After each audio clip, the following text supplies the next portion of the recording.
দাদা একটা ঘটনা ঘটেছে জানো। দাঁড়াও, তোমাকে চেনা চেনা মনে হচ্ছে। তোমার চ্যানেল আছে? ইয়ার কি করবে না না না, তোমার চ্যানেল আছে, ভিডিও দেখেছি। তোমার চ্যানেলের নামটা কি জানো? ডিভাইসিং। কি কোয়ালিটির ভিডিও বানাচ্ছ বস তুমি, হ্যাঁ। আর বিরোলগুলো তো চরম নাও, আর সততা সত্যি তোমার মধ্যে আছে। Thank you. তো আপনারা অবশ্যই দেখবেন, ওই চ্যানেলে যাবেন, যদি ওটা হিন্দি। কোনো ব্যাপার না, মনের মিল থাকবে সব। একদম। চলো, কি বলছিলে জানো তুমি? একটা ঘটনা ঘটেছে। আমার এক ভাই, সে এক ফোন কিনেছে এক ইউটিউবারদেরকে দেখে। তো ফোনটা হচ্ছে পোকোর ফোন, তো 5G ফোন। তো ইউটিউবারদেরকে দেখে ভালো করে দেখে নিল, সস্তায় ভালো 5G পাওয়া যাচ্ছে। বাড়ি এসে দেখছে এয়ারটেলে আর চলে না 5G।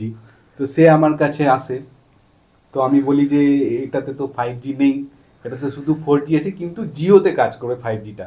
আচ্ছা।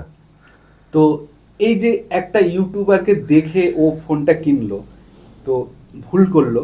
তো কি করে বুঝবে মানুষ যে ওটাতে আদৌ 5G আছে কি নাই? বা এই যে পেড রিভিউ, আজকাল অনেক ইউটিউবার আছে যারা, সরি তুমিও ইউটিউবার, যদিও তোমার ভিডিও একদম সঠিক একদম। তো আমি বলতে চাইছি যে তুমি দর্শকদের বলো যে কি কি দেখে একটা ফোনকে চেনা যায়, আর যাতে এই যে ইউটিউবার দেখে যাতে না ঠগে, সেই বিষয়ে তুমি কিছু বলো। ব্যাপারটা হলো, একদম ক্যামেরার সামনে দর্শকদের সামনে বলাটা খুব অস্বস্তিকর হলেও আমাকে বলতে হবে দর্শকদের জন্য, yes there are lots of paid videos. Brand হয় টাকা দেয়, নহলে ফোন দেয়। তো আমিও ফোন পাই, ঠিক আছে। কিন্তু ঘটনা হলো যে আমার মতে দর্শকের পুরোপুরি কোনো ইউটিউবারকেই বিশ্বাস করা উচিত না।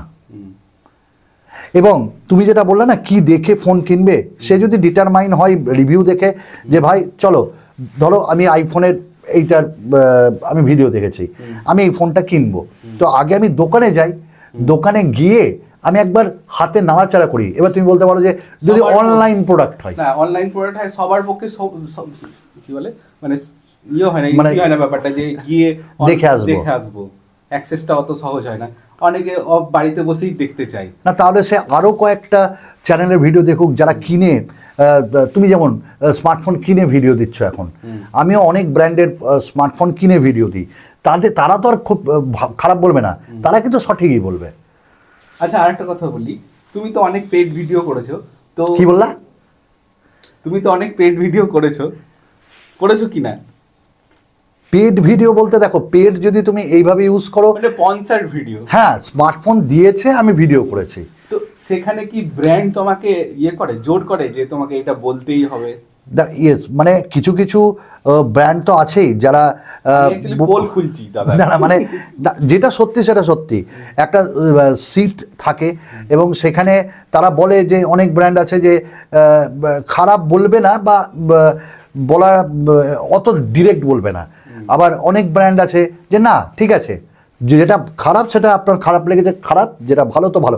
কিন্তু ঘটনা হলো যে একটা ফোন যখন ইউটিউবারদের কাছে আসছে, যখন কাস্টমারের কাছে না গিয়ে, ওটা অতটা পলিশড হয় না। না, আমি একটা জিনিস দেখেছি যে ম্যাক্সিমাম ভিডিওতেই যারা বড় বড় ইউটিউবার, তাদেরকেও নোটিস করেছি, সব কিছু ভালো, এই ফোনটা ভালো। একটা 5,000 টাকা দামের ফোনের রিভিউ করছে, সেটাতেও ভালো। একটা 50,000 টাকা দামের ভিডিও করছে, সেটাতেও সব ভালো ভালো। কিন্তু খারাপ যে জায়গাগুলো, যেগুলো ধরো মানে লুকিয়ে যাচ্ছে, এটা ঠিক না। না, অবশ্যই দর্শকের তো ক্যামেরার ওপার থেকে জানা সম্ভবই না। সেখানে আমি ওই যে বললাম যে বিভিন্ন ইউটিউবারের ভিডিও তাদের দেখতে হবে, আর অনলাইন প্রোডাক্টের মধ্যে হয়তো একজন সঠিক বেরাবেই ভাই, হ্যাঁ। যেমন 10টা ছেলের মধ্যে সব ছেলে তো আর খারাপ না, একটা ছেলে ভালোই, তো তাকে দেখতে হবে। এবং দেখো, যদি তুমি আমাকে বলো পেড ভিডিও ইউটিউবাররা কেন করে, আবার ইউটিউবারদের একটা দিক থেকে সংসার চালাতে হয়, তো সেখানে একটা টাকা পাওয়া যায়। তো আমার মতে যে দর্শকের জন্যই সে আজকে কিন্তু টাকা পাচ্ছে। আজকে যদি তার দর্শকই না থাকতো, চ্যানেলও এত বড় হতো না, বা আজকে সে টাকাও ইনকাম করতে পারতো না। তো ফার্স্ট প্রায়োরিটি হওয়া উচিত আমার, যেমন প্রথম থেকেই লক্ষ্য যে দর্শক আমার ফার্স্ট প্রায়োরিটি। আবার অনেকে দেখা যায় যে ড্রপ টেস্ট করছে, এইটা ড্রপ ছোট না। কিছুদিন আগে এই যে ওপোর একটা ফোন এসেছিল যেটা আর্মার বডি ছিল, এবং মিলিটারি গ্রেড সার্টিফিকেশন ছিল। তো কিছু লোক ওই ফোনটাকে কিনে নিয়ে গিয়ে যখন ড্রপ টেস্ট করে সিম্পল একদম মেঝেতে পড়ে ভেঙে যায়। ঠিক আছে, তো এইটা নিয়ে তুমি কি বলবে? দেখো, আমার মনে হয় যে ড্রপ টেস্ট ব্যাপারটা একদমই ঠিক না। কারণ ড্রপ টেস্ট ঠিক আছে, তুমি একটা সার্টেন টাইমে ফেলছো তোমার মর্জি মতন, কিন্তু ফোন তোমার পকেট থেকে বা অ্যাক্সিডেন্টালি মর্জি মতন পড়বে না, সে বিভিন্ন রকমভাবে পড়তে পারে। তো তখন তো ড্রপ টেস্টের কোনো যতই আর্মার্ড গ্রেড হোক আর যতই যা হোক, ও যেটা ভাঙার সেটা ভাঙবেই।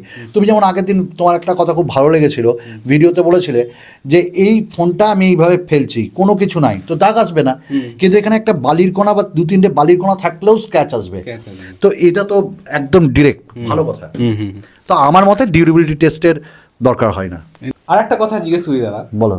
যে ইউটিউবাররা বা তুমিও দেখাচ্ছ, ফটো তুলে দেখাচ্ছ, তো দেখো ফটোটা তো ভিডিওর মাধ্যমে যাচ্ছে, তো সেটা কি অ্যাকচুয়াল প্রসেস জানার যে এই ফটোটার কোয়ালিটি কেমন? না, দেখো অ্যাকচুয়াল প্রসেস হলো যে র ফাইলসটা। আমি যখন পিকচার তুলছি আমার আলো অন্যরকম হতে পারে, আমার সিনারিও আলাদা হতে পারে। এবার যখন ইউটিউবে, তুমিও জানো, ইউটিউবে যখনই কোনো সং, সাউন্ড, অডিও বা ভিডিও যায় অনেকটা কম্প্রেসড হয়ে যায়।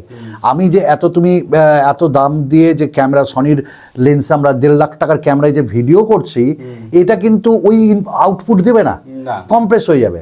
তো এই জন্যে ব্যাপারটা। আরেকটা ব্যাপার হলো যে আজকে তো আমি ইউটিউবারদের সকলকেই দেখি একটু বোধহয়, আমার মনে হয় এটা পার্সোনাল ওপিনিয়ন, এডিট করেও দেয় অনেকে।